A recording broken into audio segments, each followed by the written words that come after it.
बाबरी का बदला लेना चाहते थे आतंकी। पंजाब में 10 आईएसआई एजेंट गिरफ्तार।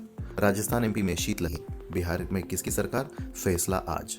नमस्कार, धर्मेंद्र वर्मा नाम है मेरा और आप सुन रहे हैं दर्पण का हिंदी पॉडकास्ट। आज है 14 नवंबर 2025, दिन शुक्रवार। आज के प्रमुख इवेंट्स जिन पर आपको रखनी चाहिए नजर। बिहार में किसकी सरकार बनेगी, आज इसका फैसला होगा। राज्य की 243 सीटों के नतीजे आ जाएंगे। सुप्रीम कोर्ट में हल्द्वानी के बनभूलपुरा में रेलवे भूमि अतिक्रमण केस की सुनवाई हुई। बालिका वधू फिल्म नेहा मता उज्जैन पहुंची। महाकालेश्वर मंदिर में किए भस्म आरती के दर्शन। मुनि बाबा समाधि मंदिर में की पूजा। आतंकी बाबरी का बदला लेना चाहते थे। देश भर में 32 कारों से धमाकों की साजिश की थी।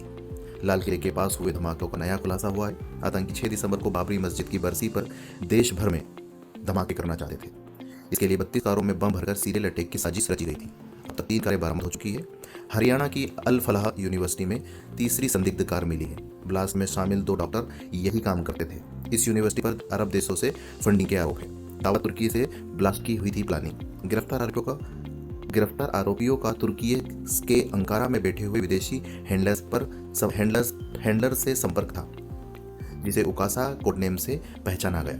वहां से शनेप के जरिए आरोपियों को ब्लास्ट करने की प्लानिंग बताता था। हालांकि तुर्की ने भारत के इन आरोपों को झूठा बताया।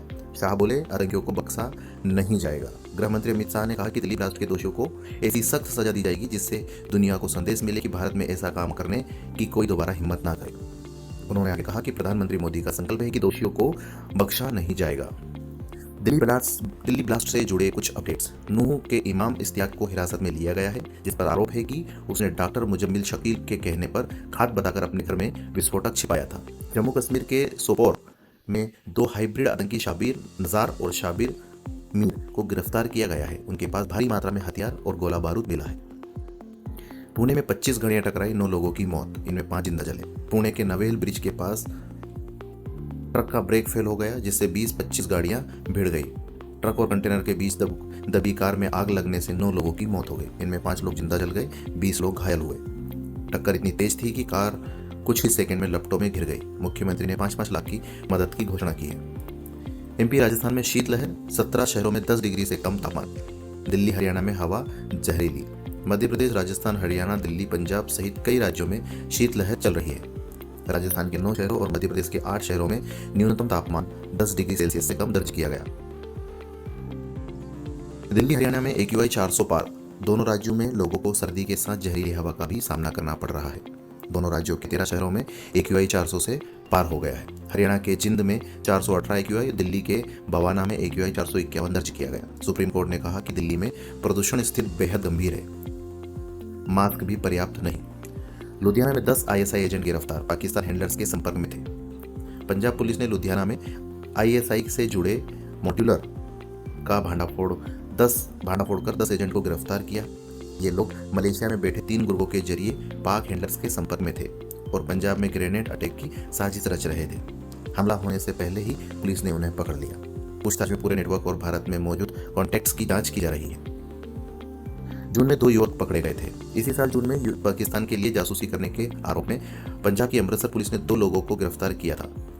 इनकी पहचान गुरप्रीत सिंह और साहिल मसीह के तौर पर हुई थी। वह पाकिस्तान में बैठे ISI एजेंट राणा जावेद के साथ संपर्क में थे। धीरेन्द्र शास्त्री पदयात्रा में बेहोश हुए, सड़क पर लेटे, दिल्ली ब्लास्ट पर बयान दिया।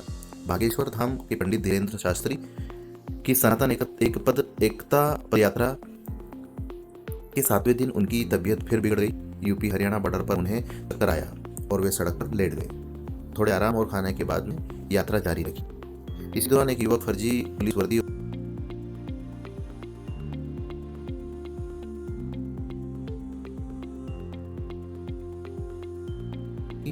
मुसलमान अपने बच्चों को डॉक्टर कलाम बनाए, ना कि डॉक्टर मुल्ला जो आतंकवाद में पकड़े जाए।